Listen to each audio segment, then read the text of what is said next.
कर लिया नोटिस। अब मैं वो चीज़ें बता दूँ जो आप नोटिस भी नहीं कर पा रहे हो। देखो आप बहुत सारी गलतियाँ करते हो जिनकी वजह से आपका फैट लॉस नहीं हो पा रहा है और आपको पता भी नहीं चलता। बल्कि उल्टा आपको लगता है कि आप सही दिशा में जा रहे हो। आपको लगता है कि आप जो कर रहे हो वही सही है, बट एक्चुअल में वो सही नहीं होता है। अब देखो कम खाना है, बाहर की चीज़ें नहीं खानी है, ये तो ज़ाहिर-सी बात है, ये तो सबको पता ही है फैट लॉस के लिए कि आपको तली-भुनी चीज़ें छोड़नी होंगी, बाहर की चीज़ें फालतू की नहीं खानी है, फास्ट फूड, जंक फूड से दूर रहना है। ये तो बेसिक चीज़ है। इसके अलावा बहुत सारी ऐसी गलतियाँ भी हैं जो आप नोटिस नहीं कर पाते हो। तो आज मैं ऐसी टोटल 5 गलतियाँ आपको बता देता हूँ और अगर आप उन गलतियों पे थोड़ा ध्यान देंगे, अगर आप उनको अवॉइड कर लेंगे, तो हो सकता है कि आपको और जल्दी रिजल्ट मिल जाएँगे। तो चलिए शुरू करते हैं। तो आज है मेरे एब्स के कमबैक का 7वां दिन और आज है मेरा रिकवरी डे और इसीलिए आज मैं आपको ये इन्फॉर्मेशन देने के लिए यहाँ पर आ गया हूँ। आपसे पहले पूरे 6 दिन के वर्कआउट की वीडियोज़ आपको मिल चुकी होंगी, शॉर्ट्स वीडियो भी और डिटेल्स में आपको लॉन्ग वीडियो भी मिल गई होंगी। अगर आपने अभी तक नहीं देखी है तो जाकर के चेक कर सकते हैं। तो सबसे पहली गलती तो आपकी यही है कि आप रिकवरी डे ही नहीं लेते। मैंने ऐसे बहुत से लोगों को देखा है जो कभी रेस्ट डे ही नहीं लेते, वो सातों दिन वर्कआउट करते हैं। उनको लगता है जितना ज़्यादा वर्कआउट वो करेंगे उतना ज़्यादा उनको रिजल्ट्स मिलेंगे, बल्कि ऐसा नहीं है। देखिए आपकी बॉडी को रिकवरी के लिए टाइम चाहिए। अगर आप डेली वर्कआउट करते रहेंगे, वो भी बहुत से लोग तो फुल बॉडी वर्कआउट करते हैं डेली, उनको रिकवरी का टाइम ही नहीं मिल रहा है। अगर बॉडी को रिकवरी का टाइम ही नहीं मिलेगा तो वो हील कैसे करेगी? आप जाकर के मसल्स को ब्रेक तो कर रहे हो, लेकिन आप उनको हील होने का टाइम नहीं दे रहे हो। उल्टा ऐसे में बॉडी कई बार कैटाबॉलिक स्टेज में चली जाती है और उसके चक्कर में आप जितना फैट लॉस करना चाहते हैं, उल्टा फैट और ज्यादा वो स्टोर करने लग जाती है बॉडी। तो देखिए वर्कआउट के लिए एक स्केड्यूल रखिए ठीक से। 5 दिन 6 दिन आपको जितना ही वर्कआउट करना है कीजिए, लेकिन कम से कम 1 या 2 दिन बॉडी को रेस्ट भी दीजिए। उस दिन आप कोई वर्कआउट नहीं करेंगे, लेकिन हाँ डाइट उस दिन पूरी मैनेज करनी है। ऐसा नहीं है कि अगर आपने रेस्ट लिया है जिम से तो इसका ये मतलब है कि आप डाइट भी फॉलो ना करो और उसकी जगह पर कुछ उल्टा सीधा खाने लग जाओ। तो उससे आपकी वो 7-8 दिन की जो मेहनत है वो भी कहीं ना कहीं इफेक्ट होगी। दूसरी मिस्टेक जो मैंने देखी लोगों की कि वो अपना प्रोटीन ही कंप्लीट नहीं कर पा रहे हैं। उनको लगता है कि बस घर के खाने से उनका प्रोटीन कंप्लीट हो जाएगा। वो ना तो नॉनवेज खाते हैं, ना ही वो एग्स खाते हैं, ना ही वो बे प्रोटीन वगैरह लेते हैं और सिर्फ घर के खाने से उनको लगता है कि उनका प्रोटीन कंप्लीट हो जाएगा, जबकि ऐसा नहीं हो पाता है। अगर आप ऐसे में घर के खाने से या सिर्फ पनीर वगैरह से अगर अपना प्रोटीन कंप्लीट करने जाओगे तो वहाँ आपके कार्बोहाइड्रेट्स या फिर आपके फैट्स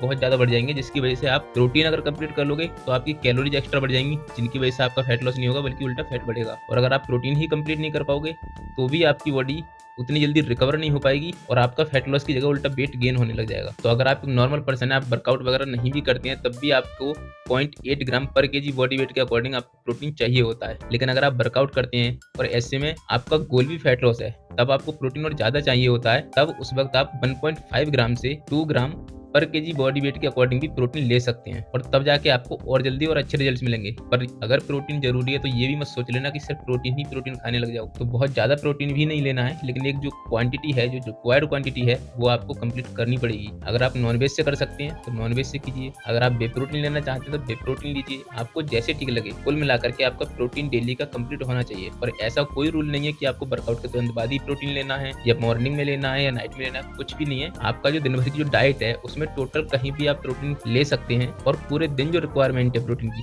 वो कंप्लीट होनी चाहिए। हर एक मील में इसलिए बता दिया जाता है जिससे कि आप प्रोटीन को आसानी से ले पाएं और कंप्लीट कर पाएं अपनी इनटेक। क्योंकि हो सकता है आप किसी मील में बिल्कुल भी प्रोटीन ले रहे हैं तो किसी दूसरे मील में आपको बहुत ज्यादा प्रोटीन लेना पड़ेगा, तो हो सकता है आप उतना कंज्यूम ना कर पाएं। और कई बार कुछ लोगों को डाइजेस्टिव इश्यूज भी होते हैं, इसीलिए सिर्फ रिकमेंड किया जाता है कि आप हर एक मील में थोड़ा थोड़ा प्रोटीन लेकर के दिन भर की रिक्वायरमेंट कंप्लीट करें, बट प्रोटीन कंप्लीट होना जरूरी है। तीसरी मिस्टेक जो मैंने लोगों की देखी कि वो आकर के डेली एप्स की एक्सरसाइज करते हैं। उनको लगता है कि जितना ज्यादा वो एप्स को ट्रेन करेंगे उतनी जल्दी उनके एप्स बन जाएंगे। देखिए फिर से वही पहला पॉइंट जो मैंने बताया, रिकवरी बहुत जरूरी है। आप डेली अगर उसी मसल को, सेम मसल को ट्रेन करते जाएंगे, उसको रिकवरी का टाइम ही नहीं मिलेगा। और ऑब्वियस सी बात है कि अगर आप पहले दिन किसी मसल को ट्रेन करेंगे, सेम मसल को अगर आप दूसरे दिन भी ट्रेन करेंगे, तीसरे दिन भी ट्रेन करेंगे, तो आप उस इंटेंसिटी के साथ कर ही नहीं पाएंगे जो आपने पहले दिन किया था। तो उससे ना ही तो ट्रेनिंग का ओवरलोड बढ़ रहा है और ना ही रिकवरी हो पा रही है। तो मसल्स कहाँ से बनेंगे? एप्स तो एक मसल ही है ना लौट फिर के। आप उसको जैसे ट्रेन करोगे, जैसे और मसल्स को ट्रेन करते हैं उसी के अकॉर्डिंग उसको ट्रेन करोगे। हफ्ते में 2 दिन, मैक्सिमम 3 दिन आप ट्रेन कर लो उसको, और साथ में बीच बीच में उसको रिकवरी का टाइम भी दो कि आपने 1 दिन ट्रेन किया, फिर 2 दिन का रेस्ट किया, फिर ट्रेन कर लो। इस तरह से भी करोगे तो भी चलेगा। आप वीक में 2 बार भी ट्रेन करोगे एप्स को, तब भी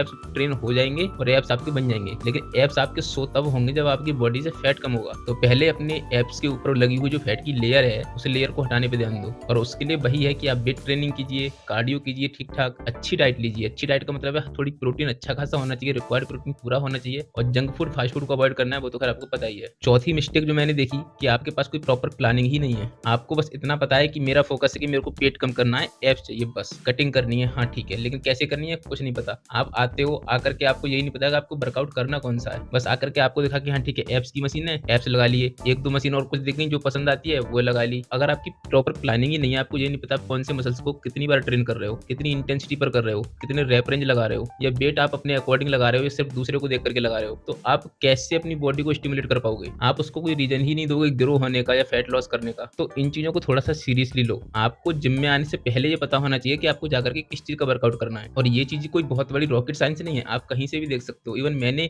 ऑलरेडी वीडियोज़ बनाए हुए हैं, पूरा मैंने वर्कआउट स्प्लिट का एक वीडियो बनाया हुआ है, उसमें आपको पूरा पता है कि आपको किस दिन कौन-सा वर्कआउट करना है। आप एक बार घर से देख कर के चलिए ना कि आपको जाकर के कौन-सा वर्कआउट करना है, तो कोई प्रॉब्लम नहीं होगी। आपको पता है कि मेरे को जाकर के ये वाली एक्सरसाइज करनी है, इतने-इतने सेट्स लगानी है, इतनी रेप रेंज में जाना है। उसमें कितनी सारी चीज़ें होंगी। आपका रेस्ट का जो आपका बीच में जो रेस्ट ज़्यादा हो जाता है, आप उससे भी बचे रहोगे। आपका वर्कआउट जो 1.5 घंटे 2 घंटे तक पहुँच जाता है, उससे भी बचे रहोगे, और यही हमारा अगला पॉइंट भी है। तो ये प्लानिंग अपनी करके चलिए, उसके बाद में आपकी डाइट की भी प्लानिंग होनी चाहिए।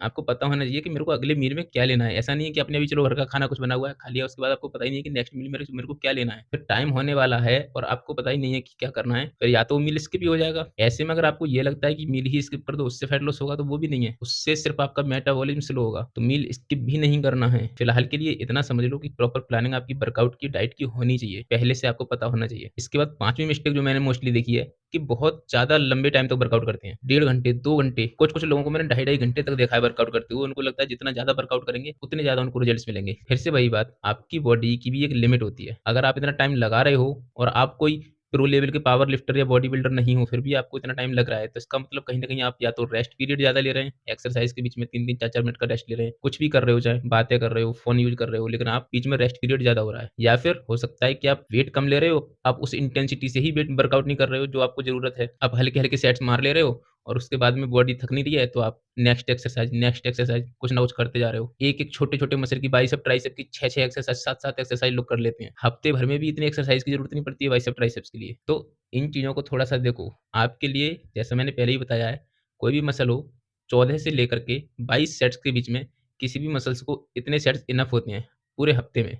अगर आप किसी मसल को 2 बार ट्रेन कर रहे हो, तो आप 2 बार में उन सेट्स को डिवाइड कर सकते हो। अगर आप सिर्फ 1 बार ट्रेन कर रहे हो, तो 1 बार में भले से कर सकते हो। और 14 से 22 का मतलब है कि आप जो छोटे मसल्स हैं, बाइसेप, ट्राइसेप्स, फोरआर्म्स वगैरह, इवन आपके शोल्डर्स भी हैं, उनके लिए भी बहुत ज़्यादा सेट्स की ज़रूरत नहीं है। आप 15, 16, 17, 18 सेट्स तक मैक्सिमम जाएँ, नहीं तो कोई ज़रूरत नहीं है, 14-15 सेट्स इनफ होते हैं। और अगर आप बिगिनर हैं, तब तो 12-14 सेट्स भी बहुत ज़्यादा हो जाते हैं। तो ज़रूरत नहीं है इतनी ज़्यादा एक्सरसाइज करने की। हाँ, बड़े मसल्स हैं, चेस्ट हो गया, बैक हो गया, लेग्स हो गए आपके। लेग्स को तो आप इग्नोर ही कर देते हो कई बार, लेकिन नहीं करना चाहिए। तो इन बड़े मसल्स को फिर भी आप ठीक है 18 सेट्स, 20 सेट्स तक लेकर के जाइए, वो भी पूरे हफ्ते में। यानी अगर आप 2 बार ट्रेन कर रहे हो, एक बार आपने 10 सेट्स लगा लिए, दूसरी बार आपने 8 सेट्स लगा लिए, इनफ है। तो वर्कआउट लंबा सेशन नहीं लेके जाना है, इंटेंसिटी आपकी ठीक रखनी है, आपकी प्रॉपर प्लानिंग होनी चाहिए। पूरी तरह से आप उस वर्कआउट को तभी जाकर के सम अप कर पाओगे जब आपके पास प्रॉपर प्लानिंग पहले से होगी। 1 घंटा, 45 मिनट, मैक्सिमम सवा घंटा पहुँच सकता है आपका वर्कआउट। उससे ऊपर अगर आपका वर्कआउट जा रहा है, तो कहीं न कहीं आप गलतियाँ कर रहे हो। अच्छा होगा आप इन पॉइंट्स पर थोड़ा-सा ध्यान दें, तो आपके लिए काफ़ी ज़्यादा हेल्प मिलेगी। बाकी वापस से हमारा जो वीक है वो फिर से रिपीट होगा, कल फिर से लेग्स डे होगा। इस बार कुछ और पॉइंट्स जो रह गए होंगे,